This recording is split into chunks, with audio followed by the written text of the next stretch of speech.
Welcome to this lesson of Studies of Religion, focusing on the Aboriginal Dreaming. This relates to the section of the syllabus about the nature and religion of religion and belief, and in particular, Australian Aboriginal beliefs and spiritualities. Now, in the syllabus, there are a series of dot points that you need to be very familiar with, not just for the preliminary course, but these come back again in the HSC course. It's one of the few areas of the syllabus where you are likely to be examined on this content in the HSC exam. So in the syllabus, the dot points that we're looking at are to outline the nature of the dreaming, and there are 4 dash points under there: the origins of the universe, sacred sites, stories of the dreaming, and symbolism and art. Some of that will be covered in class and not covered in this video lesson. On the right-hand side of the screen, you can see some of the things that we will be looking at very specifically in today's lesson, discussing the diversity of the dreaming for Aboriginal peoples, recognising the importance of the dreaming, and investigating the link between the dreaming and the land and Aboriginal identity. So let's begin with some warnings. The first warning is you cannot assume that the dreaming is one thing, nor can you assume that Aboriginal people would agree with what your definition of the dreaming is. When you think about Aboriginal dreaming, you might think of an image like what you see on the screen in front of you. Obviously, you can see Uluru, kangaroos, dot painting, and you would assume that that is something that's significant for Aboriginal people. And you would be wrong, because although it has many of the symbolisms that are associated with Aboriginal art and Aboriginal dreaming, this is significant for a group of Aboriginal people, not for all Aboriginal people. And so in thinking about the diversity of the dreaming, it is useful to know that the word dreaming is not a translation of an Aboriginal word. And like many things in the history of Australia since 1788, it is a word that has been used to oversimplify the experience of Aboriginal spiritualities. So, because we're using an English word imposed on a vastly complex and diverse belief system, we do miss out on a lot of the meaning. And it's a good reminder that much of what we know about Aboriginal belief systems has been learned in the context of our culture, our white dominant European culture, being imposed on Aboriginal people, just like our education and our language. And so when we look back over the history of anthropologists trying to understand Aboriginal spiritualities, we know that they've struggled from time to time to capture the notion of the dreaming. What I want to discuss today and to have you think about is to think about the dreaming as an epistemology. I want you to stop the video now and find a definition for epistemology.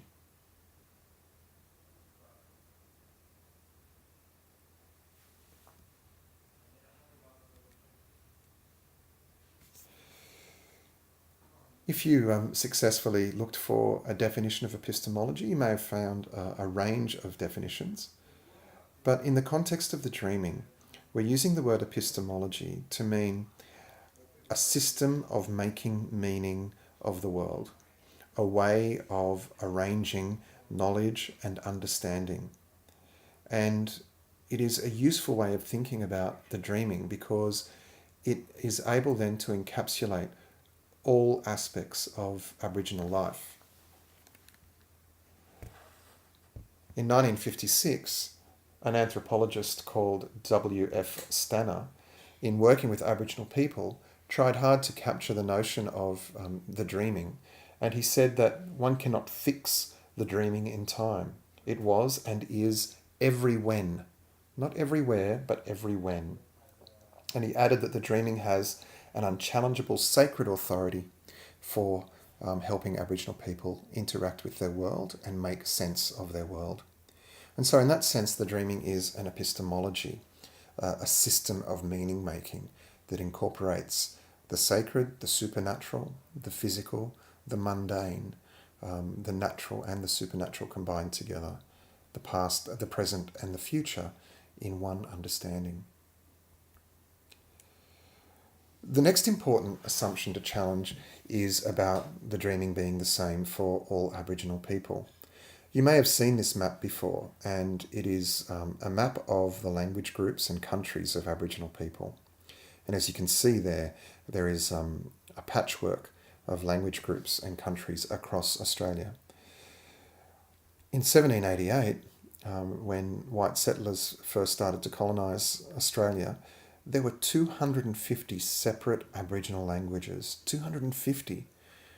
And among those languages there were dialects, and some estimates put the dialects at between 600 to 800 dialects. That's extraordinary. And so what might be a sacred story for someone on the east coast of New South Wales would be unrecognisable to someone from Arnhem Land, or someone from southwestern Australia, or someone from Tasmania. Such is the diversity from place to place. In writing about Aboriginal spiritualities in assessment and in this course, examples from geographic areas are vital to demonstrate that you understand that the dreaming is different for different people in different places. One of the ways of doing that is by arranging in your notes a table something like this, where in the first column you would have the Aboriginal name for a country, a geographic area, from our own understanding of geography, and what is the local name for dreaming or for the spirit world or for their own epistemology. The example I have there is the Warlpiri people. Now they're located in the southern Northern Territory in the Tanami Desert, and their word for dreaming is Jukurpa. Jukurpa. I'm probably not pronouncing that correctly. So on the map then, where is Warlpiri country? It's there. And this Warlpiri country in the desert has its own set of dreaming stories called Jukurpa. And this is what one of the local people says about Jukurpa. That Jukurpa is their way of interacting with their spirit world. And it's very important for us as non-Aboriginal people to realise that the epistemology will change from place to place. Jeannie Herbert Nungari from Warlpiri country says this: the Jukurpa is an all-embracing concept that provides rules for living, a moral code, as well as rules for interacting with the natural environment. The philosophy behind it is holistic. The Jukurpa provides for a total, integrated way of life. It's a great definition for that particular epistemology. And that photo there is actually from the Tanami Desert area, Warlpiri country. So what we want you to do now is to stop the video and to arrange in your notes 3 columns like this, and to put into your notes an example, 3 more examples of a local country name, what geographic region it's from in Australia, and what the local name for the epistemology or the dreaming is. Stop the video and do that now.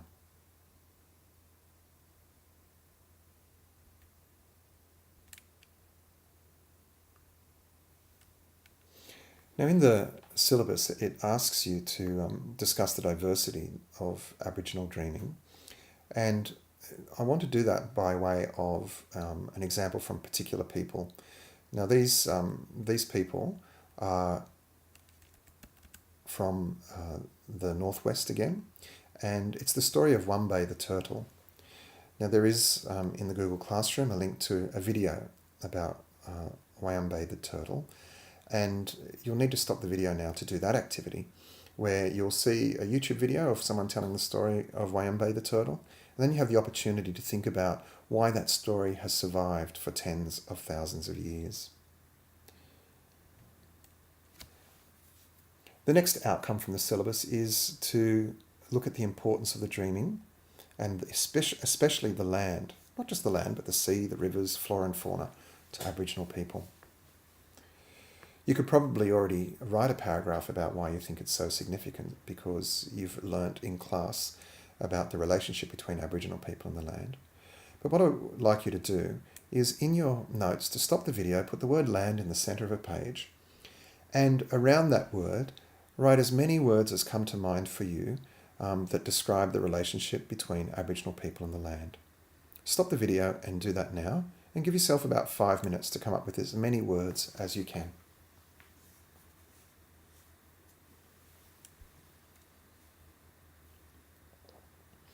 Okay, if you've done that now, here are some of the words that I've come up with, and you can compare them to your list.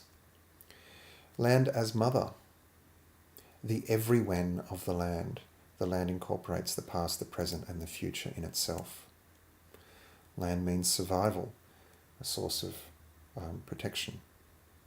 Security, that when a person is on their own country, they feel secure and safe. That the land provides the law, and that the law can be read in the features of the land and through the stories told about the land. Land is the source of health, that people can keep themselves healthy with the produce of the land and mentally healthy as well. That land provides shelter, particularly in the diverse climates and conditions across Australia. That land is family, and that people think of their country as a member of their family, and people would likely say that they don't own the land, that they belong to the land, and that is a close family relationship. Of course, land is the source of food. It is the place that is still inhabited by the ancestors in the present time, that the ancestors are within the land. That the land is the community memory, that it holds the memory of 10,000 years or more of inhabitation. That the land provides balance. That the land actually has the politics within it, that people know where the power resides and where the power, how the power is communicated through the land. Perhaps most importantly, land provides identity for Aboriginal people, and that that identity is not just the identity for a particular generation, but for all generations. And of course, it's sacred to be honoured and cherished, and to be celebrated through ritual and story. Wonder if you had different words to this, or as many words as this, you might want to add these to your own mind map. So it raises a very significant question, a question that we take up in the HSC course. But we'll get to that after looking at some of these quotes for the land. You might want to write some of these down because they're very useful in an assessment to be able to quote Aboriginal people about their relationship to the land.